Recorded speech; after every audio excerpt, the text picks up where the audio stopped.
Hello everyone, this is Priya Pathak, your science mentor. I welcome you all on amazing platform of Vidya Hut.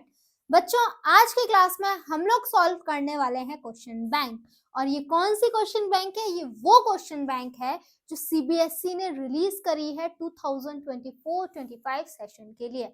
अब जो कि ये CBSE ने release करी है तो इसको सॉल्व करना तो बनता है, और इसके आने की जो प्रोबेबिलिटी है वो बहुत बहुत बहुत ज्यादा बढ़ जाती है बच्चों। राइट, आप इसको सीबीएसई की वेबसाइट से जाकर चेक भी कर सकते हैं। हमने एज इट इज उन्हीं क्वेश्चंस को लिया है, बस हमने थोड़ा सा उसको सेट कर दिया है। राइट, तो आपका बहुत ज्यादा समय नहीं लेते हैं, क्लास को स्टार्ट करते हैं। यहाँ पर आपके जो क्वेश्चंस देखने के लिए मिलेंगे ना बच्चों, आपको वो केस स्टडी बेस्ड क्वेश्चंस हैं। राइट, तो जितने भी हैं उन सभी को आराम से, शांति से, मजे मजे से हम लोग सॉल्व कर लेंगे। तो आइए पढ़ते हैं जरा कि फर्स्ट क्या है, हमारा केस स्टडी क्या दी गई है। देखिए क्या लिखा हुआ है इसमें।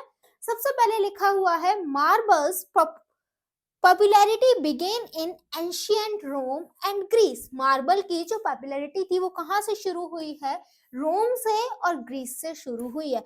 Where white of marble were used to construct a variety of structure. जहाँ पे व्हाइट या फिर ऑफ व्हाइट मार्बल को हम लोग बहुत ज्यादा यूज करते थे अलग अलग चीजें बनाने के लिए। Right, from hand sculptures and massive pillar and buildings. Pillars बनाते थे, बिल्डिंग्स बनाते थे, मूर्ति बनाते थे, है ना। इन सभी का हम लोग क्या करते थे? इन सभी को बनाने के लिए मार्बल का इस्तेमाल करते थे। ये इतना सा आपका दिया गया है। देखिए अब इस पर बेस्ड क्वेश्चन क्या है। फर्स्ट क्या लिखा हुआ है? Gas A obtained above is a reactant for a very important biochemical process which occur in the presence of sunlight. Identify the name of the process. क्या कह रहे हैं? हमारे ये जो रिएक्शन होते रहते हैं वहां पे क्या हो रहा है बच्चों? एक गैस रिलीज होती है। क्या रिलीज हो रही है? बायोकेमिकल प्रोसेस में एक गैस रिलीज होती है। और वो प्रोसेस होता कहाँ है? वो प्रोसेस आपका बेटा जी सनलाइट की प्रेजेंस में होता है। इतना सा आते ही ना आपके दिमाग में फोटोसिंथेसिस हिट कर जाना चाहिए। आपके दिमाग में फोटोसिंथेसिस बहुत अच्छे से हिट कर जाना चाहिए कि क्या होता है फोटोसिंथेसिस। एक फोटोसिंथेसिस ऐसा प्रोसेस है जो सनलाइट की प्रेजेंस में होता है। और भी होते हैं लेकिन मेनली हमने जो पढ़ा है वो फोटोसिंथेसिस है ना। तो बिना सोचे समझे किस पर टिक कर देंगे? फोटोसिंथेसिस पर टिक कर देंगे। और गैस कौन सी रिलीज हो रही है बच्चों? गैस रिलीज हो रही है कार्बन डाइऑक्साइड, CaCO3। ये मार्बल होता है, इसको हम हीट वीट करते हैं तो क्या होता है बाद में? कार्बन डाइऑक्साइड गैस रिलीज होती है। वही आपको पूछा गया है कि कौन सी गैस रिलीज हो रही है इस बायोकेमिकल प्रोसेस में, जो कहां पर हो रहा है? सनलाइट की प्रेजेंस में हो रहा है।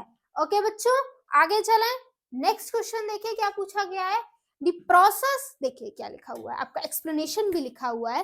The process in which a gas A is a reactant for a biochemical process that occurs in the presence of sunlight is photosynthesis. ठीक है, तो वो कौन सा प्रोसेस है? वो प्रोसेस का नाम है photosynthesis. Photosynthesis is a biochemical process that uses the light energy to convert water and carbon dioxide. Photosynthesis क्या है बच्चों? एक बायोकेमिकल प्रोसेस है जिसमें क्या हो रहा है? हमारी लाइट एनर्जी का इस्तेमाल हो रहा है। और वो किसमें कन्वर्ट हो रही है?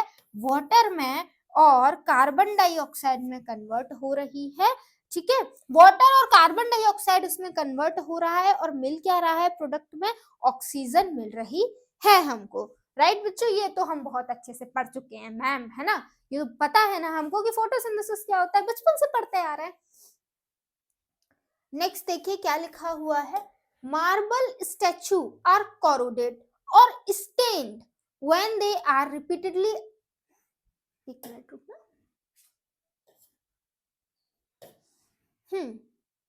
when they are repeatedly come in the contact with the polluted rainwater, identify the reason. Reason पूछा गया है। आपका क्वेश्चन क्या है कि मार्बल के जो स्टैचूज होते हैं, राइट, ये सब क्या हो जाते हैं बच्चों? ये सब कोरोड हो जाते हैं। ठीक है, कब? जब ये आपके बच्चों किसके? पॉल्यूटेड रेन वाटर के कांटेक्ट में आते हैं। तो उसका रीजन पूछा है कि ऐसा क्यों होता है, क्यों आपके जो मार्बल्स के स्टैचू वगैरह हैं वो करोड हो जाते हैं जब वो पॉल्यूटेड रेन वाटर के कांटेक्ट में आते हैं। तो ऑप्शंस में देखिए क्या लिखा हुआ है, decomposition of calcium carbonate is a marble, CaCO3, right. Decomposition of calcium carbonate to calcium oxide, क्या उसका रीजन ये है कि कैल्शियम कार्बोनेट कैल्शियम ऑक्साइड में टूट जाता है? नो, इस वजह से तो जो मार्बल है बेटा जी वो आपका करोड नहीं होती। तो क्या है, polluted water is basic in nature, hence it is react with calcium carbonate, बिल्कुल भी नहीं। polluted water is not basic in nature, it is a acidic in nature, right। इसमें बहुत सारे खतरनाक खतरनाक से एसिड मिल जाते हैं, H2SO4, right, HNO3, nitric acid, sulphuric acid. तो ये तो वैसे भी गलत ही हो गया। करेक्ट क्या है, polluted water is acidic in nature, polluted water क्या होता है, एसिडिक इन नेचर होता है, hence it react with calcium carbonate. अब जो कि polluted water acidic in nature होता है, ये कैल्शियम कार्बोनेट के साथ रिएक्ट कर देता है, और बेटा रिएक्ट करके क्या कर देता है, मार्बल को कोरोड कर देता है। तो इसका करेक्ट रीजन क्या होगा, क्यों मार्बल कोरोड हो रही है, क्योंकि भाई जो वाटर है वो एसिडिक इन नेचर है, वो हमारे कैल्शियम कार्बोनेट के साथ रिएक्ट कर रहा है और मार्बल को करोड कर रहा है। Why are marble statue corrode? उसी का आपका एक्सप्लेनेशन लिखा हुआ है। The marble statue often slowly get corroded when kept in air for a long time. क्या कह रहे हैं, जो मार्बल के स्टैचूज है वो हमारे कोरोड हो जाते हैं जब हम उनको क्या करते हैं, लंबे समय के लिए उनको हम एयर में छोड़ देते हैं। This is because the marble does not react with the acidic compound which are present in the air like carbonic acid, sulfuric acid and nitric acid। क्योंकि हमारा जो आपका कार्बोनेट है वो आपका रिएक्ट कर जाता है एसिडिक कंपाउंड के साथ जो कि एयर में प्रेजेंट है, जैसे कि sulphuric acid, carbonic acid, nitric acid, right, इनके साथ रिएक्ट कर जाता है। बहुत अच्छे से समझ आ गया होगा। आगे चले, नेक्स्ट क्या लिखा हुआ है, calcium oxide can be reduce to calcium. Calcium oxide को हम कैल्शियम में रिड्यूस कर सकते हैं बाय हीटिंग। कैल्शियम ऑक्साइड बोले तो बेटा जी CaO, कैल्शियम बोले तो Ca, तो मतलब कि CaO को अगर हम हीट करेंगे तो हमें Ca मिलेगा, okay. By heating with sodium metal, okay, sodium metal के साथ हीट करा रहे हैं, मतलब कि यहाँ पर सोडियम मेटल भी है, ठीक है। Which compound would act as a oxidizing agent in the above reaction। बहुत बढ़िया क्वेश्चन है, आपसे पूछा गया है इस कंपाउंड में एज अ ऑक्सीडाइजिंग एजेंट कौन वर्क कर रहा है। एक बार इसके लिए हमको रिएक्शन देखनी पड़ेगी। तो रिएक्शन क्या है, सोडियम ने रिएक्ट किया, किसके साथ रिएक्ट किया, CaO कैल्शियम ऑक्साइड के साथ रिएक्ट किया और क्या बना दिया, Na2O बना दिया और कैल्शियम बना दिया। तो बच्चों ऑक्सीडाइजिंग एजेंट क्या होता है, ऑक्सीडाइजिंग एजेंट वो एजेंट होता है जो दूसरे कंपाउंड को ऑक्सीडाइज कर देता है और खुद को रिड्यूस कर देता है। किसी दूसरे को ऑक्सीडाइज कर रहा है, खुद को रिड्यूस कर रहा है, उसे हम ऑक्सीडाइजिंग एजेंट बोल देते हैं। ऑक्सीडाइज कब करेगा, जब वो किसी और को ऑक्सीजन दे रहा होगा। Addition of oxygen is called oxidation and removal of hydrogen is also called oxidation, right। तो ऑक्सीडेशन कब हो रहा होगा, वो ऑक्सीडाइजिंग एजेंट कब कहलाएगा, जब तो वो ऑक्सीजन को दे रहा हो और हाइड्रोजन को ले रहा हो, तो हम उसे ऑक्सीडाइजिंग एजेंट बुला देंगे, राइट। तो देखिए यहाँ पर ऑक्सीजन देने का काम कौन कर रहा है, क्या CaO नहीं कर रहा है, कैल्शियम ऑक्साइड ऑक्सीजन नहीं दे रहा है। कैल्शियम ऑक्साइड ने क्या किया बच्चों, अपना ऑक्सीजन उठा के सोडियम को दे दिया। तो calcium oxide is a oxidizing agent in this reaction. इसको सॉल्व करने के लिए बेटा आपको रिएक्शन को तो लिखना ही लिखना पड़ेगा, ठीक है। तो क्या सोडियम है, बिल्कुल भी नहीं भाई, सोडियम के पास तो पहले भी ऑक्सीजन नहीं था, अब उसके पास ऑक्सीजन है ही नहीं तो वो देगा क्या, राइट। क्या सोडियम ऑक्साइड है, बिल्कुल भी नहीं, सोडियम ऑक्साइड तो बाद में जाके ऑक्सीडाइज हुआ है ना। क्या कैल्शियम है? नहीं, कैल्शियम भी बाद में बना है, तो होगा क्या? Correct answer is calcium oxide, right. आगे चले नेक्स्ट क्वेश्चन की तरफ। फिर से हमको एक केस स्टडी दी गई है, इसको हमको रीड करना है और आंसर देना है। The reaction between MnO2 manganese oxide with HCl is depicted in the following diagram. ये आपका डायग्राम दे रखा है, इसमें मैंगनीज ऑक्साइड की रिएक्शन आपकी दिखा रखी है, किसके साथ? HCl यानी कि हाइड्रोक्लोरिक एसिड के साथ। Okay, it was observe that a gas with a bleaching abilities was released. कह रहे हैं इस रिएक्शन में एक गैस रिलीज हो रही है जिसके पास क्या है भाई? ब्लीचिंग एबिलिटीज है। ठीक है, बहुत बढ़िया, आगे आ जाइए। इतना ही आपका बेटा क्या दिया रखा था? इतना आपका एक दे रखा है, केस स्टडी दे रखा है। इस पर बेस्ड हमको कुछ क्वेश्चंस पूछे गए हैं। देखिए क्या क्वेश्चन है। The chemical reaction between MnO2 and HCl is an example of। अब MnO2 मैंगनीज ऑक्साइड और हाइड्रोक्लोरिक के बीच में जो केमिकल रिएक्शन हो रही है वो किसका एग्जाम्पल है? तो देखिए बेटा, manganese oxide when reacts with HCl it forms a MnCl2 plus chlorine plus 2H2O। तो क्या आपको एक चीज नहीं दिख रही है यहाँ पर कि मैग्नीशियम में से आपका मैंगनीज ऑक्साइड में से ऑक्सीजन रिमूव हो रहा है और वाटर के साथ जाकर, हाइड्रोजन के साथ जाकर जुड़ रहा है। क्या इतना आपको समझ में नहीं आ रहा है? यहाँ पे एडिशन ऑफ ऑक्सीजन हो रहा है और आपका, और यहाँ पर आपका देख पा रहे होंगे यहाँ पे रिमूवल ऑफ ऑक्सीजन हो रहा है। तो यहाँ पे H2O का क्या हो रहा है? ऑक्सीडेशन हो रहा है और मैंगनीज ऑक्साइड का रिडक्शन हो रहा है।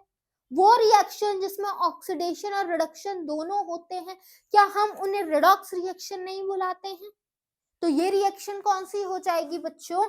ये रिएक्शन हमारी रिडॉक्स रिएक्शन हो जाएगी। डिस्प्लेसमेंट रिएक्शन बिल्कुल भी नहीं। डिस्प्लेसमेंट रिएक्शन वो रिएक्शन होती है जिसमें more reactive element less reactive element को अपने कंपाउंड से डिस्प्लेस कर देता है। कॉम्बिनेशन रिएक्शन भी नहीं है। कॉम्बिनेशन रिएक्शन क्या होती है? जिसमें दो या दो से ज्यादा रिएक्टेंट आपस में कंबाइन करते हैं और एक सिंगल प्रोडक्ट का फॉर्मेशन कर देते हैं। तो ये वो भी नहीं है और ये डिस्प्लेसमेंट भी नहीं है। तो correct answer is the redox reaction, right.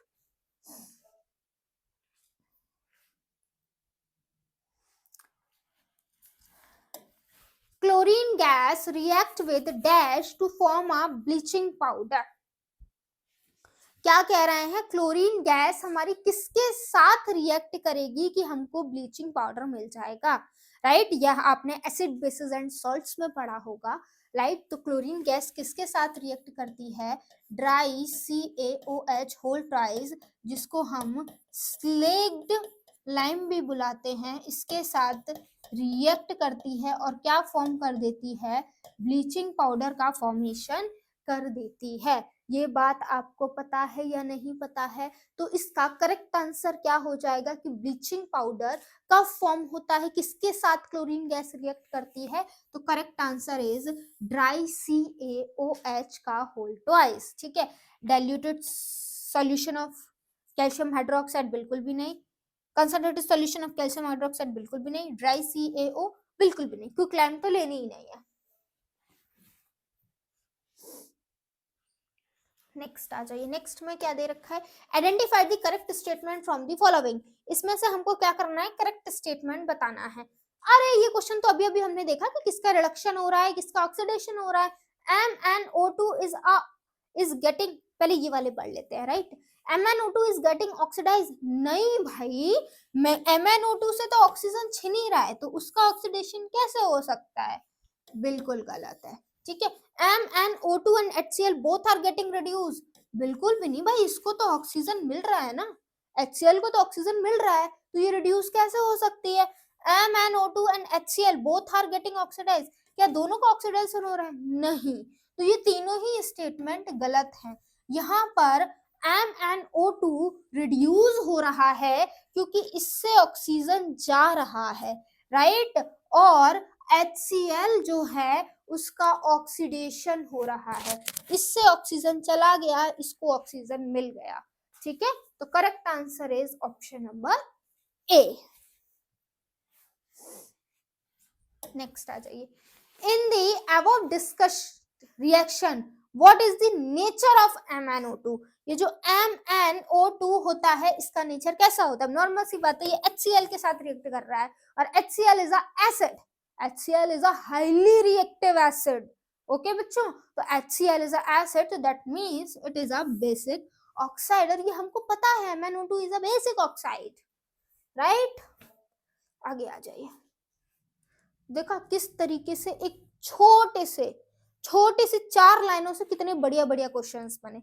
ऐसे आते हैं बेटा, PYQs तो हम सब कर रहे हैं, लेकिन ये बहुत जरूरी है क्योंकि ये कोई नहीं करवा रहा बेटा, है ना, तो इसको करना बहुत ज्यादा जरूरी हो जाता है। भाई CBSE ने दिया है तो हम तो बिल्कुल 10 बार सॉल्व करेंगे, ठीक है। What will happen if we take a dry HCl gas instead of aqueous solution of HCl? अरे लो, क्या बोल रहे हैं कि हम लोग जो HCl गैस लेते हैं ना, HCl, वो ड्राई ले लेते हैं, तो क्या होगा? कुछ नहीं होगा, कुछ नहीं होगा मैम। क्यों? क्योंकि जब मैं आपको एसिड बेसिस एंड सॉल्ट्स पढ़ा रही थी तब मैंने आपको बताया था कि HCl is a acid, HCl is a acids, ठीक है। और एसिड्स जो होते हैं वो अपनी एसिडिक प्रॉपर्टी सिर्फ और सिर्फ प्रेजेंस ऑफ वाटर में ही शो कर सकते हैं। थोड़ा सा तो पानी होना ही चाहिए, ड्राई नहीं होना चाहिए। तो अगर हम ड्राई HCl ले लेंगे तो HCl इज ऑल्सो एसिड, तो पानी ही नहीं होगा तो वो अपनी एसिडिक प्रॉपर्टी शो कैसे करेगा? जब तक वो एसिडिक प्रॉपर्टी शो नहीं करेगा it will not react, right. तो यहाँ पर करेक्ट आंसर क्या हो जाएगा? Reaction will occur faster. भाई रिएक्शन होगी तब तो फास्ट होगी ना, तो रिएक्शन तो होगी ही नहीं। Reaction rate will be slow, नहीं स्लो भी नहीं होगा। Reaction rate will remain same, क्या रिएक्शन रेट सेम रहेगा? नहीं, रिएक्शन ही नहीं होगी, reaction will not occur, okay.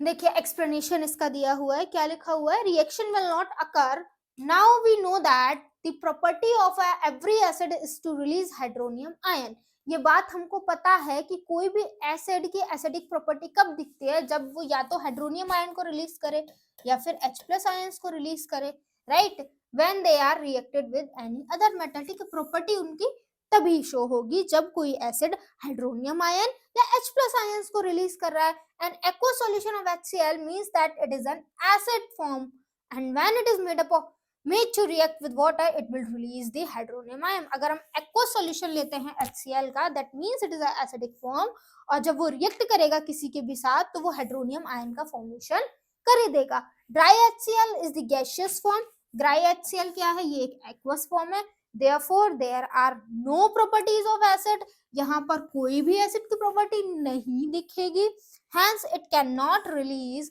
any hydronium ion and there will be no reaction। और ये कोई भी हाइड्रोनियम आयन को रिलीज नहीं करेगा और यहाँ पर कोई भी रिएक्शन नहीं होगी।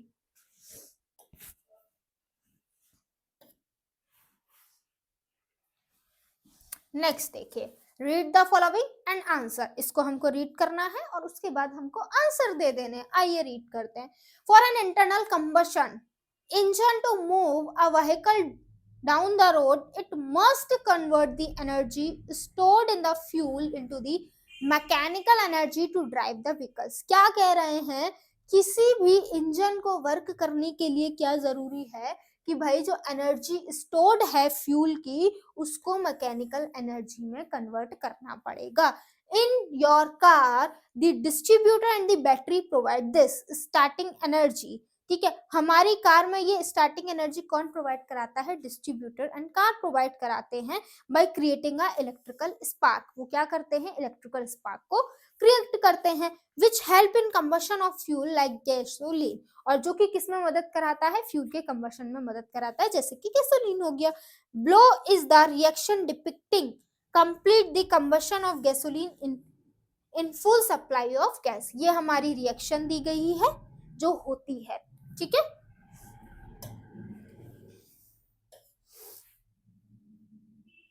हाँ जी, फिर देखिए Which of the following are the product obtained from the reaction mentioned in the above case? ये जो रिएक्शन दी गई है आपको बताना है कि इसमें प्रोडक्ट क्या क्या ऑब्टेन्ड होंगे।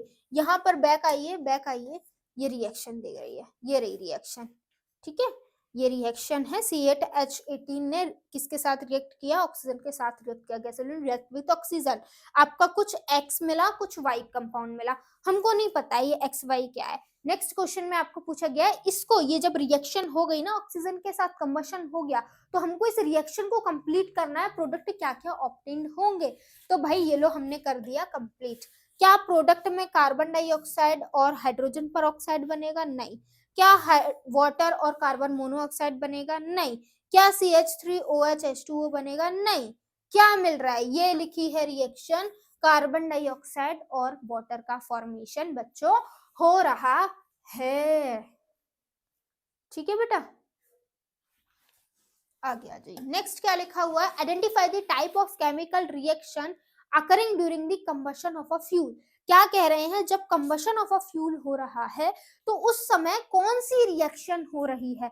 क्या ऑक्सीडेशन एंड एंडोथर्मिक रिएक्शन हो रही है? एंडोथर्मिक रिएक्शन का मतलब होता है बेटा जी, क्या हो रहा है, वहां पर एनर्जी रिलीज हो रही है, सॉरी एनर्जी एब्जॉर्ब हो रही है, वहां पर क्या हो रहा है, एनर्जी एब्जॉर्ब हो रही है। डिकम्पोजिशन मींस टूटना, कुछ टूट थोड़ी रहा है, नहीं। कॉम्बिनेशन ना कुछ जुड़ रहा है, तो correct answer is oxidation. Oxidation क्यों? क्योंकि भाई कंबशन का मतलब ही होता है एडिशन ऑफ ऑक्सीजन। जब कोई केमिकल रिएक्शन ऑक्सीजन के प्रोसेस में हो और वो हमें हीट और लाइट दे, उसको हम कंबशन रिएक्शन बोलते हैं। तो कंबशन हो रहा है तो ऑक्सीडेशन तो होगा ही, एडिशन ऑफ ऑक्सीजन तो होगा ही, साथ में एक्सोथर्मिक रिएक्शन होती है, बहुत ज्यादा अमाउंट में हीट रिलीज होती है। आपको पता है ना, हीट एनर्जी मिलती है ना लाइट के फॉर्म में, हीट के फॉर्म में। तो आपका ये जो कंबशन रिएक्शन है, ये किसका एग्जांपल है? ये ऑक्सीडेशन का एग्जांपल है, क्योंकि ऑक्सीजन ऐड हो रही है, और एक्सोथर्मिक का एग्जांपल है, क्योंकि हीट एनर्जी निकल रही है।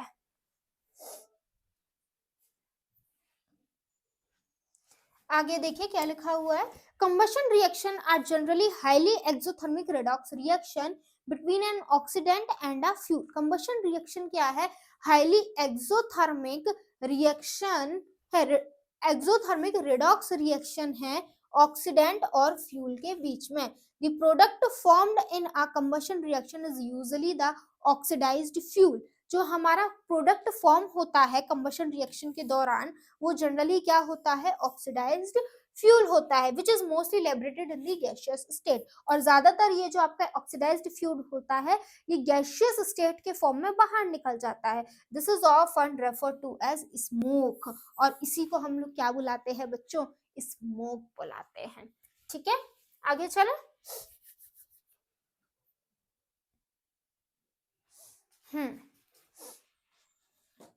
क्या लिखा हुआ है, on the basis of evolution and absorption of energy which of the following process are similar to combustion of fuel.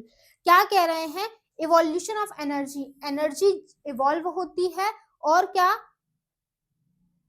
Evolution and absorption of energy, इनमें से कौन से प्रोसेस है जो बिल्कुल सेम है कंबशन ऑफ फ्यूल के जैसे? फोटोसिंथेसिस इन प्लांट, बिल्कुल भी नहीं।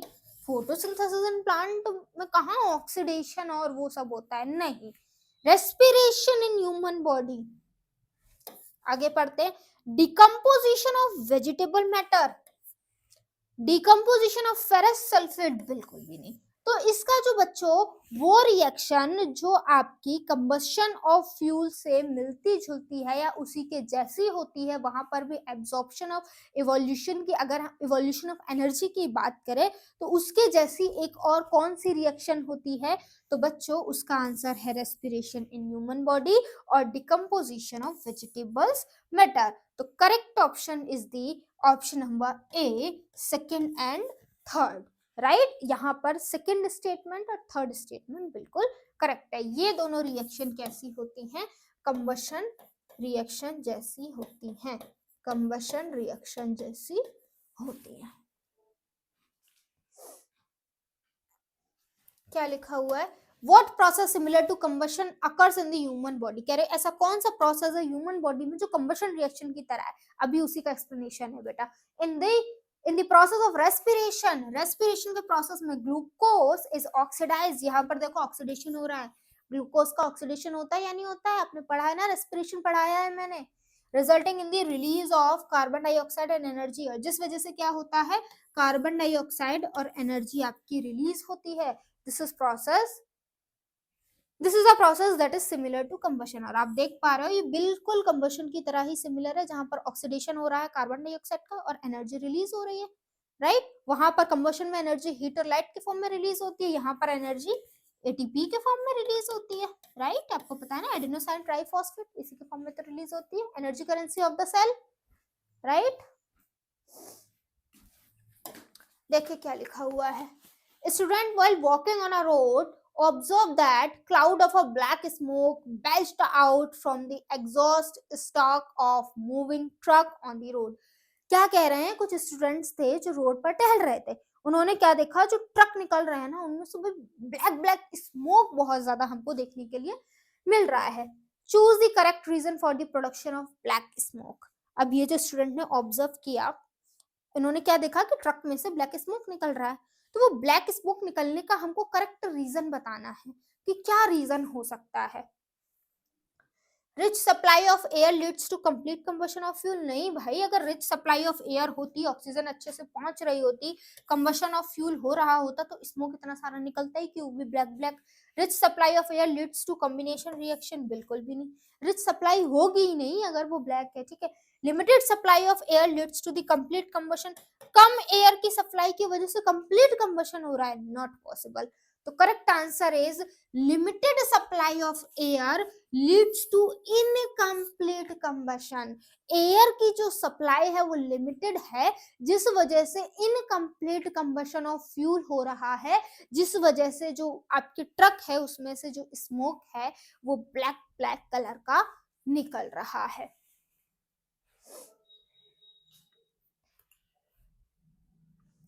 Although nitrogen is the most abundant gas in the atmosphere, it does not combustion. Identify the correct reason for this statement. Wow, क्या कह रहे हैं. हालांकि हमको पता है कि जो नाइट्रोजन गैस है वो सबसे ज्यादा पाई जाती है हमारे नेचर में, दैट इज 78%. राइट इतनी सारी नाइट्रोजन प्रेजेंट है, still it is not participated in a combustion reaction. Why? Reason पूछ रहे हैं. तो इसका एक ही रीजन है बेटा, because nitrogen gas is a inert gas. Nitrogen gas inert gas होती है, इतनी ज्यादा रिएक्टिव गैस नहीं होती है. अब जब रिएक्टिव गैस ही नहीं है ये, तो ये क्या रिएक्शन में पार्टिसिपेट करेगी, कितनी भी बनी रहे. बात समझ रहे हो? Nitrogen is a reactive gas नहीं है. Reactive nitrogen is a explosive gas, बिल्कुल भी एक्सप्लोसिव नहीं है. Only hydrocarbon can take part in a combustion, ऐसा भी नहीं है. ठीक है. तो correct option is the option number B, nitrogen is a inert gas.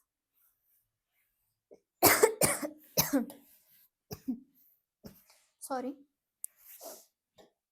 Next देखिए, read the following and answer. हमको फिर से इसको रीड करना है और इसके बेसिस पर कुछ क्वेश्चंस पूछे गए हैं, उसके आंसर देने हैं. Frothing in Yamuna, the primary reason behind the formation of the toxic form is high phosphate content in the waste water. क्या कह रहे हैं, जो प्राइमरी रीजन है आपका waste water, primary reason behind the formation of the toxic form is the phosphate content in the waste water because of detergent used in the dyeing industries. जो primary reason है जिस वजह से हमारे waste water में form का formation हो रहा है, वो रीजन क्या है, वो रीजन है बेटा हाई फॉस्फेट कंटेंट. ठीक है. क्यों? क्योंकि हम लोग क्या कर रहे हैं, इंडस्ट्रीज जो हैं डिटर्जेंट का इस्तेमाल बहुत ज्यादा कर रही हैं, जिस वजह से वो जो हमारे यमुना में पानी जा रहा है वो क्या हो रहा है, बहुत ज्यादा पॉल्यूट हो रहा है. वहां पर फॉस्फेट का जो कंटेंट है वो बहुत ज्यादा बढ़ रहा है. धोबी घाट Yamuna pollution level is so bad that parts of it have been labeled dead as there is no oxygen in it for aquatic life to survive. और वो पानी आपका इतना ज्यादा खराब हो चुका है कि वहां पर ऑक्सीजन लेवल बिल्कुल खत्म हो गया है, एक्वाटिक लाइफ सर्वाइव नहीं कर पा रही है, क्योंकि जो आपका ऑक्सीजन लेवल है वो बिल्कुल बिल्कुल बिल्कुल गिर चुका है. स्टेटमेंट समझ आ गया? आगे चले।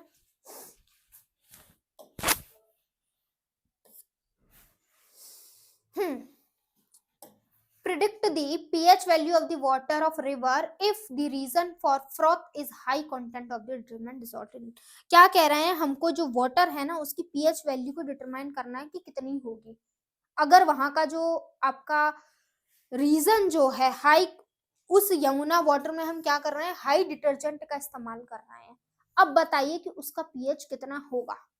डिटर्जेंट इस्तेमाल हो रहा है, detergents are basic in nature, basic in nature, तो नॉर्मल सी बात है पीएच जो होगा वो मोर देन 7 होगा, क्योंकि फ्रॉथ के फॉर्मेशन का जो रीजन दे रहे हैं वो ये दे रहे हैं क्योंकि डिटर्जेंट इस्तेमाल हो रहा है, इसलिए यमुना वाटर में ऐसा हो रहा है। बात समझ में आ रही है? तो भाई नॉर्मल सी बात है, detergent are basic in nature, और बेसिक जो होते हैं, बेस होते हैं, उनका पीएच क्या होता है, मोर देन 7 होता है। तो ये होगा नहीं, ये होगा नहीं, बराबर 7 होगा नहीं, तो करेक्ट आंसर इज पीएच कितना होगा, 10 से 11 के बीच में होगा। Is it clear to all?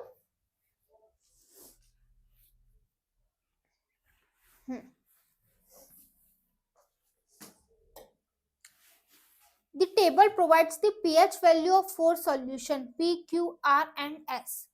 कोई 4 सॉल्यूशन है, उनका नाम है P, Q, R, S। उन सॉल्यूशंस की pH वैल्यू दी गई है, ठीक है। Which of the following correctly represent the solution increasing in order of their hydronium ion concentration? बहुत बढ़िया। क्या कह रहे हैं, इसमें से किसका सीक्वेंस बिल्कुल करेक्ट है according to solution in increasing order of their hydronium ion. Hydronium ions increase हो रहे हैं, हाइड्रोनियम आयंस इंक्रीज हो रहे हैं, मोर हाइड्रोनियम आयन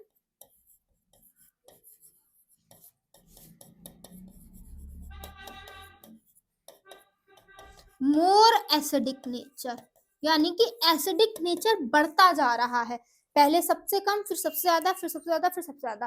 तो यहाँ पर देखिए सबसे कम एसिडिक कौन है, ये है, क्योंकि एसिड्स कौन होते हैं, जिनका पीएच वैल्यू जो होती है वो 0 से 7 के बीच में होती है, तो दिस इज मोर बेसिक। इसके बाद एस, सबसे पहले एस आएगा, एस के बाद क्यू आएगा, क्यू के बाद आर आएगा, आर के बाद पी आएगा, S Q R P, right. तो इस तरीके से, यानी कि एस में हाइड्रोजन आयन, एस सॉल्यूशन में हाइड्रोनियम आयन सबसे कम होंगे, क्यू सॉल्यूशन में उससे थोड़े से ज्यादा होंगे, क्योंकि पीएच थोड़ा सा गिर गया, पीएच गिर गया यानी कि एसिडिक कैरेक्टर बढ़ गया, राइट। उसके बाद आर में थोड़े से और ज्यादा होंगे, क्योंकि पीएच और कम हो गया, एसिडिक कैरेक्टर और बढ़ गया, और पी में सबसे ज्यादा होंगे क्योंकि आपका जो पीएच वैल्यू है वो बिल्कुल कम हो गई और एसिडिक कैरेक्टर बहुत बढ़ गया, ठीक है।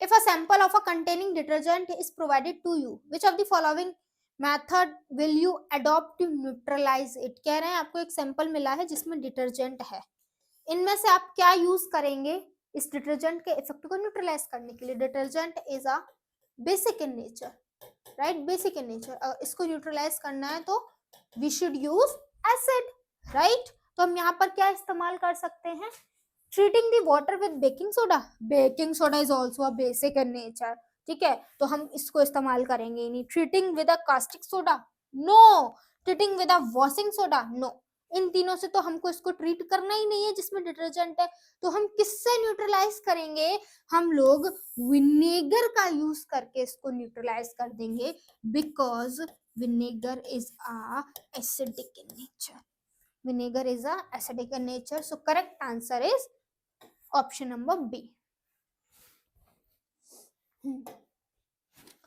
High content of phosphate ion in river Yamuna may lead to, अब यमुना रिवर में जो फॉस्फेट आयन है उनका जो आपका क्या है कंटेंट थोड़ा सा ज्यादा है, तो इस वजह से क्या समस्या आ सकती है, decrease the level of oxygen and no effect of growth of algae, level of oxygen कम हो जाएगा और एल्गी की ग्रोथ पर कोई भी इफेक्ट नहीं आएगा, भाई इफेक्ट तो आएगा, इफेक्ट तो आएगा, ठीक है।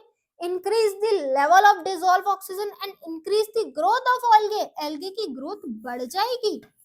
बिल्कुल भी नहीं भाई, ठीक है। decrease level of dissolved oxygen and decrease the growth of algae, बिल्कुल भी नहीं, ये भी आपका गलत हो गया। तो करेक्ट ऑप्शन क्या होगा भाई, जो ऑक्सीजन लेवल है वो कम हो जाएगा डिटर्जेंट के उसके वजह से, आपके फॉस्फेट कंटेंट की वजह से, और एल्गी की ग्रोथ बढ़ जाएगी।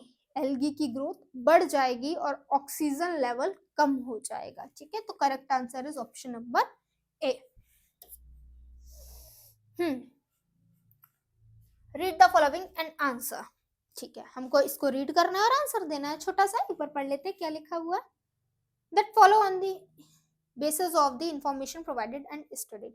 A biogas plant is where biogas is produced by fermenting biomass. कह रहे हैं बायोगैस प्लांट कहाँ पर होते हैं, जहां पर हम क्या करते हैं, biogas plant is where biogas is produced by fermenting biomass, जहां पर हम बायोगैस को प्रोड्यूस करते हैं बायोमास को फर्मेंट करके, वहां पे हमको क्या देखने के लिए मिलते हैं, बायोगैस प्लांट्स देखने के लिए मिलते हैं। ओके, इतना सा आपको दिखा हुआ है, इसका पूरा आपको सेटअप दिखाया गया कि इस तरीके से क्या होता है, आपका जो बायो प्लांट है वो वर्क करता है, राइट।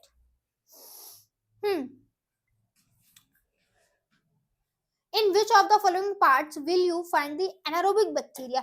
एनारोबिक बैक्टीरियाज हमको इसमें से किस पार्ट में देखने के लिए मिलते हैं, तो आपको पता है ये बी वाला ऑप्शन है, यहाँ पर हमको क्या देखने के लिए मिलते हैं, एनारोबिक बैक्टीरियाज देखने के लिए मिलते हैं। यहाँ पे हम स्लरी का इस्तेमाल करते हैं, राइट, आपके एरोबिक बैक्टीरियाज का भी इस्तेमाल करते हैं, एनारोबिक बैक्टीरियाज का भी इस्तेमाल करते हैं, राइट, जिससे हमें बीओडी के बारे में पता चलता है, बायोलॉजिकल ऑक्सीजन डिमांड के बारे में। तो करेक्ट ऑप्शन एनारोबिक बैक्टीरिया कहाँ पर यूज होते हैं, तो ये जो बी वाला टैंक है यहाँ पर हम लोग यूज इसका करते हैं।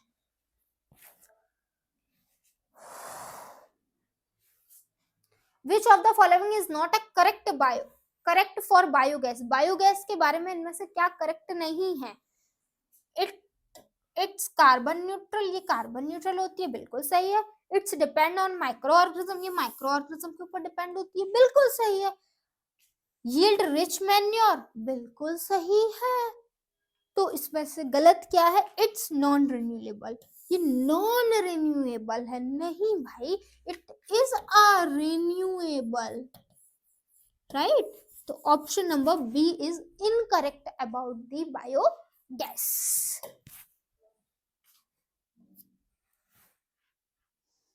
Biogas is a better fuel that then animal dung cake, because कह रहे हैं जो बायोगैस है वो बेटर फ्यूल है एनिमल डंग केक से। एनिमल डंग केक बोले तो आपके जो अंडे होते हैं, राइट, गोबर के अंडे, उससे बायोगैस ज्यादा अच्छी होती है। क्यों, उसका रीजन पूछा गया है। देखिए क्या, biogas is a renewable source of energy, ये इस चीज का रीजन नहीं है, ठीक है। Animal dung cake has higher calorific value, नहीं। Biogas has high heating capacity, exactly, biogas के पास हाई हीटिंग कैपेसिटी होती है। Biogas burns without smoke, exactly. इन दो रीजंस की वजह से जो बायोगैस है वो ज्यादा अच्छा है as compare to animal dung cake.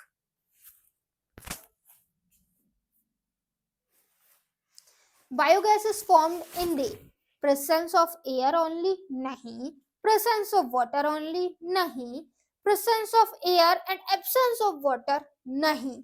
Biogas जो फॉर्म होती है बेटा जी, वो आपके प्रेजेंस ऑफ वाटर होना चाहिए एंड एब्सेंस ऑफ एयर नहीं होनी चाहिए। तो correct option is option number D, ठीक है, option number D is the correct answer. Read the following and answer, इसको हमको रीड करना है और उसके बाद हमको आंसर देना है। Food chains are very important for the survival of most species, ये बात हमको पता है कि भाई फूड चेन बहुत बहुत बहुत ज्यादा जरूरी है किसी भी स्पीसीज के सर्वाइवल के लिए। इफ, इतना सही था, इससे ज्यादा कुछ नहीं था। If 10,000 joules energy falls on a green plant in a terrestrial ecosystem, what percentage of solar energy will be converted into a food energy? बहुत अच्छा क्वेश्चन है।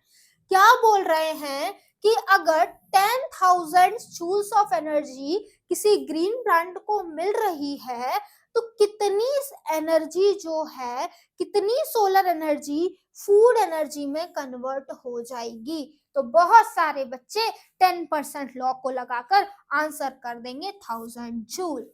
No, it's a 100 joule. Ma'am कैसे? लेकिन हमको तो पता है कि आपके एक लेवल से दूसरे ट्रॉपिक लेवल में एनर्जी जब जाती है तो वहां पर 10% लॉ फॉलो होता है, तो उसके हिसाब से तो आंसर 1000 होना चाहिए था। तो 100 कैसे आप बोल रही हैं कि जो सोलर एनर्जी फूड एनर्जी में कन्वर्ट होगी वो 100 जूल्स होगी? रीजन बताती हूँ, देखिए reason. Only 1% of the energy of sunlight that falls on the leaf is converted into a food energy by plant. क्या कह रहे हैं? अगर आपकी सनलाइट जो प्लांट पर पड़ती है उसकी सिर्फ 1% एनर्जी जो है आपकी कन्वर्ट होती है फूड एनर्जी में। लेकिन आपका अगर एक ट्रॉपिक लेवल की बात हो रही है, एक ट्रॉपिक लेवल से दूसरे ट्रॉपिक लेवल में जा रही है, तो वो 10% एनर्जी जाती है। लेकिन यहाँ पर जब सनलाइट फूड एनर्जी में कन्वर्ट हो रही है तो सिर्फ 1% कन्वर्ट होती है, एंड 1% ऑफ 10,000 इज 10 जूल्स। बात समझ में आई?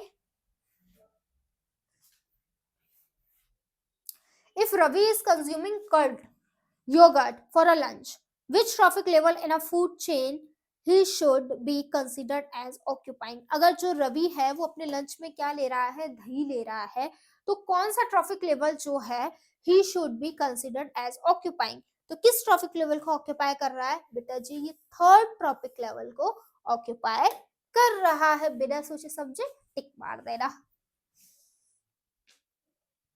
थर्ड ट्रॉपिक लेवल, इसका एक्सप्लेनेशन भी दिया गया है, देखिए क्या लिखा हुआ है। Curd is made from the milk which is opted from cow. Curd किससे बना है? थर्ड ट्रॉपिक लेवल क्यों लिखा? क्योंकि भाई जो कर्ड है वो किससे बना है? मिल्क से बना है। और मिल्क कहाँ से मिला? काउ से मिला।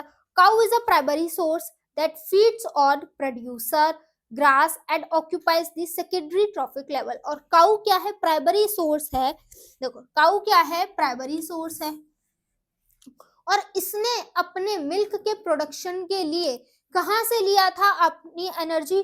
तो इसने भाई प्रोड्यूसर से ली थी, ग्रास से ली थी। यानी कि काऊ ने पहले ग्रास को लिया, ग्रास ने क्या, काऊ ने ग्रास ने लिया, ठीक है, फिर इसने मिल्क को प्रोड्यूस किया, फिर उस मिल्क को रवि ने कर लिया, राइट। तो ये पहले तो आपका क्या था? प्रोड्यूसर थे, प्रोड्यूसर के बाद फर्स्ट ट्रॉपिक लेवल, फिर सेकंड, तो रवि तक आते आके कौन सी लेवल रवि जो है ऑक्यूपाई कर रहा है? तो इट्स थर्ड ट्रॉपिक लेवल, ठीक है। Consuming the produced obtained from an organism at the second tropic level makes Ravi belongs to the third tropic level. अब रवि जो है सेकेंड ट्रॉपिक लेवल से अपने फूड को कंज्यूम कर रहा है, तो वो खुद कहाँ आ जाता है? थर्ड ट्रॉपिक लेवल पर आ जाता है, right. Cow is a primary. आगे चले। The decomposer are not included in the food chain. The correct reason for the same because decomposer, कह रहे हैं डिकम्पोजर्स को हम लोग फूड चेन में इंक्लूड नहीं करते हैं। इसका मेन रीजन क्या है भाई? Do not break down organic food. अरे नहीं भाई, डिकम्पोजर्स का तो काम ही होता है फूड को ब्रेक डाउन करना, convert organic material into inorganic form. ये ऑर्गेनिक मटेरियल को इनऑर्गेनिक फॉर्म में कन्वर्ट करते हैं, तो इस वजह से ऐसा थोड़ी उनको फूड चेन में नहीं डालेंगे। Release enzyme outside their body to convert organic matter into the, बिल्कुल भी नहीं कि वो अपने अंदर ही एंजाइम्स को रिलीज कर लेते हैं इनऑर्गेनिक मैटर को ऑर्गेनिक में कन्वर्ट करने के लिए। नहीं नहीं नहीं, it is also not a correct answer. तो correct answer is act at every trophic level on the food chain. हमने डिकम्पोजर्स को इसलिए नहीं रखा है कहीं भी आपकी फूड चेन में क्योंकि ये तो हर ट्रॉपिक लेवल पर काम करते हैं, तो हम इनको कहाँ रखें, राइट। डिकम्पोजर प्राइमरी में भी है, सेकेंडरी में भी है, टर्चरी में भी है, राइट, इसलिए हमने इनको किसी भी लेवल में नहीं रख रखा है। Act at every tropic level of the food chain, thus they do not belong to any particular tropic level. ये सभी लेवल में काम करते हैं, इसलिए ये किसी एक पर्टिकुलर लेवल से बिलोंग नहीं करते हैं। Which trophic level is incorrectly defined? तो इसमें से incorrectly defined कौन सी है? Carnivore, secondary and tertiary. हाँ, कार्निवोर जो है सेकेंडरी और टर्चरी में ही आते हैं। डिकम्पोजर, माइक्रोबियल, हेटरोट्रोफ्स, बिल्कुल सही बात है। हर्बीवोर्स, प्राइमरी कंज्यूमर, हाँ जी, हर्बीवोर्स जो होते हैं वो प्राइमरी कंज्यूमर्स होते हैं। अभी अभी हमने देखा काऊ इज अ हर्बीवोर और it is also primary consumer, right. Omnivore में माउल्स, यीस्ट और मशरूम आते हैं। नो, तो D option is the incorrect option, incorrectly matched option. The given figure best represent, ये एक फिगर दिया गया है आपका, ये ग्रेस है, राइट, ये आपका फ्रॉग है, ये स्नेक है, ग्रास हॉपर है। तो ये क्या क्या रिप्रेजेंट कर रहा है? तो it is representing grassland food chain. ये ग्रासलैंड फूड चेन को, ये देखिए, ग्रास हॉपर ने घास खाई, ग्रास हॉपर को मेंढक ने खाया, मेंढक को सांप ने खा लिया। तो ये ग्रासलैंड की फूड चेन को रिप्रेजेंट कर रहा है। Why do all food chains start with the plants? कह रहे हैं क्यों जो सभी food chains हैं वो plant से ही क्यों start होती है? Because plants are easily grown, क्योंकि plant आराम से grow हो जाते हैं। नहीं, it is not the reason. Because plant are nutritious, plant में बहुत ज्यादा nutrient पाए जाते हैं इसलिए नहीं। Because plants can produce its own energy, exactly. इसका करेक्ट आंसर है क्योंकि भाई जो हमारे प्लांट्स होते हैं वो अपनी एनर्जी को खुद ब खुद प्रोड्यूस कर सकते हैं, इसलिए। ठीक है, observe the following diagram and answer. इस डायग्राम को हमको ऑब्जर्व करना है और कुछ क्वेश्चंस के आंसर देने। देखिए, रिफ्यूज, रिफ्यूज का मतलब क्या होता है? What you do not need, जिसकी हमको जरूरत नहीं है उसको हटा दो। रिड्यूस, रिड्यूस का मतलब है व्हाट यू डू नीड, जो हमारे लिए क्या जरूरत है, राइट, कुछ भी नहीं लेना है, जो हमारे लिए, जो हमारी नीड है। रियूज का मतलब होता है what you consume. Recycle, what you can not refuse और recycle. Rot, compose the rest. आगे आ जाइए, ढंग से देख लिया, इसको समझ लिया, चैप्टर में बहुत अच्छे से पढ़ा है। आगे चलते हैं। Choose the waste management strategy that is matched with correct example. हमको वेस्ट मैनेजमेंट की ये कुछ आपकी क्या थी, स्ट्रेटेजीज थी। रिड्यूस, रियूज, ये 4R पढ़े हैं ना आपने, राइट। तो इसमें से करेक्टली मैच्ड किसके, किस एग्जाम्पल के साथ कौन सी स्ट्रेटेजी करेक्टली मैच्ड है? तो refuse, choose the product that use less packing, बिल्कुल भी नहीं। Reduce, give unwanted toys to books and hospitals और स्कूल्स, बिल्कुल भी नहीं। Reuse, not using a single use plastic, नहीं।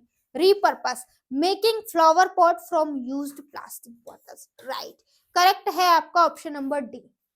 रीपर्पस का क्या है भाई? इसका एग्जाम्पल है, रीपर्पस का एग्जाम्पल हमको फ्लावर पॉट हमने बनाया किससे? पुरानी प्लास्टिक की बोतल से, that is repurpose. They all are wrong.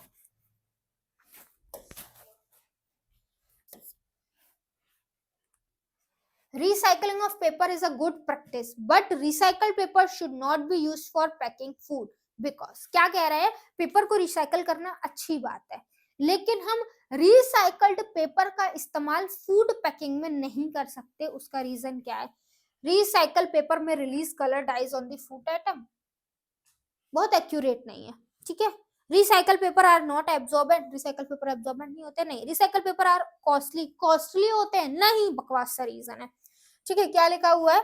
Recycle papers can cause infection due to the release of methane. Recycle paper बेटा जी इन्फेक्शन को कॉज कर सकते हैं, क्यों? क्योंकि भाई मीथेन के रिलीज की वजह से। नेक्स्ट आइए, according to the solid waste management rules 2016, the waste should be segregated into 3 categories. Observe the table below and select the row that correctly information। क्या कह रहे हैं? सॉलिड वेस्ट मैनेजमेंट रूल 2016 आया था, उसके अकॉर्डिंग उन्होंने बताया था कि किस फूड को हमको किस में डालना है।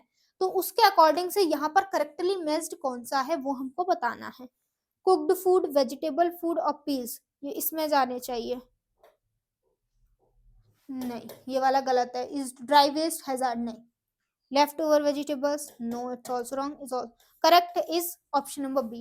Coffee and tea powder and garden waste, ये wet waste के अंदर आते हैं. Plastic carry bags, bottles, newspaper, cardboards, ये ड्राई वेस्ट के अंदर आते हैं. Hazardous, expired medicine and razors, paint cans, ये हेजार्डस के अंदर आते हैं. तो correct option option number B होगा. इस मैनेजमेंट रूल के अकॉर्डिंग ये बिल्कुल करेक्टली मैच्ड सब्सटेंसेस हैं. ठीक है, आगे चलते हैं.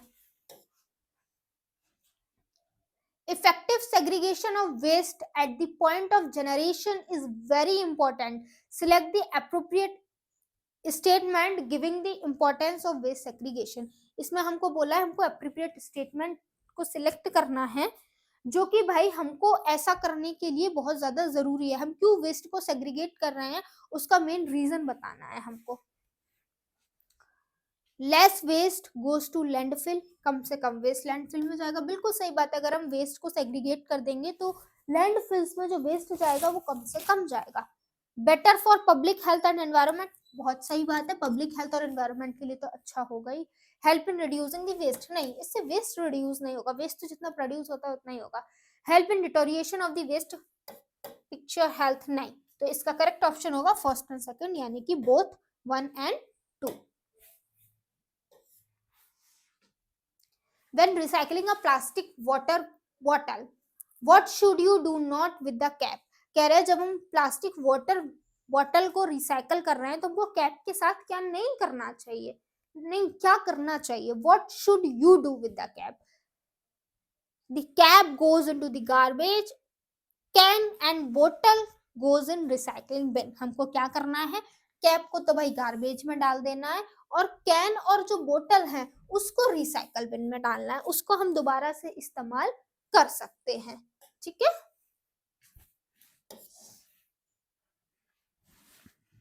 Read the following and answer that follow on the basis of information provided and studied concept. इसको दोबारा से हमको रीड करना है और उसके बाद हमको क्या करना है, आंसर देना है.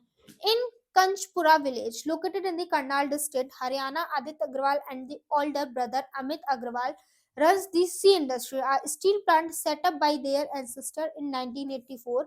Along with this, they also run a Gaushala house in 1200 cows that can no longer produces a milk. ठीक है, आपका ये दिया गया है कि एक विलेज है जहां पर ये डिस्ट्रिक्ट है, हरियाणा की है. ये दो लोग आपके ओल्डर ब्रदर्स रहते हैं. ये यहाँ पर इंडस्ट्री चला रहे हैं. स्टील प्लांट का सेटअप भी है, 1984 में हुआ था. ये गौशाला भी चला रहे हैं मिल्क प्रोडक्शन के लिए. ये आपका क्या दिया गया है, एक स्टेटमेंट आपका दिया गया है. The cow shelter was manageable but running at the steel plant was turning to be expensive. Cow shelter जो है वो आपका मैनेजेबल है but running the steel plant जो है वो थोड़ा सा एक्सपेंसिव हो रहा है because they spend a whopping ₹5 lakh every month on electricity. क्योंकि भाई वो हर महीने 5 लाख रुपए इलेक्ट्रिसिटी के लिए दे रहे हैं. The brother stuck up on the idea, brothers जो इस आइडिया पे फंस चुके. Why not run the factory with biogas produced from the cow dung from the shelter and other गौशाला. अब इन्होंने सोचा है कि अब किसका इस्तेमाल करते हैं, बायोगैस का इस्तेमाल करते हैं. Okay, along with biogas and agri waste like sewage, farm waste, and this led Aditya and Amit to start the Amit Fertilizer, a biogas project in 2014 without any government support. अब इन्होंने ऐसा biogas का इस्तेमाल करने के लिए सोचा है उनके बिजनेस में. ऐसा ऐसा सा लिखा हुआ है. Biogas is a mixture of following gases. और अब आपसे क्वेश्चन पूछा है, इतनी सारी बायोगैस की जो कि इस्तेमाल करने जा रहे हैं क्योंकि इलेक्ट्रिसिटी की वजह से उनकी वो चीजें, उनका बिजनेस थोड़ा सा एक्सपेंसिव ज्यादा हो रहा था, राइट, कॉस्टली हो रहा था. ठीक है, तो अब इसमें सबसे पहले बायोगैस से ही क्वेश्चन उठा लिया कि बायोगैस किस किस गैस का मिक्सचर होता है. तो बेटा it is a mixture of methane, hydrogen, carbon dioxide and nitrogen. In gases का जो बायोगैस है वो क्या होता है, मिक्सचर होता है. समझे बेटा, बायोगैस में इथेन नहीं पाई जाती है, राइट, ब्यूटेन भी नहीं पाई जाती है, राइट, कार्बन मोनोऑक्साइड, प्रोपेन नहीं पाई जाती है. सल्फर डाइऑक्साइड नहीं पाई जाती है। ठीक है, तो इनमें से एक भी ऑप्शन करेक्ट नहीं है, option number B is the correct answer. Raw material used in biogas plant is, biogas plant में क्या क्या रॉ मटेरियल का इस्तेमाल करते हैं? तो एडिबल डंग का इस्तेमाल होता है, क्रॉप रेजिड्यू का इस्तेमाल होता है, फूड वेस्ट का इस्तेमाल होता है, that means all of the above. ठीक है, इनमें से सभी का इस्तेमाल हम लोग बायोगैस प्रोडक्शन में करते हैं।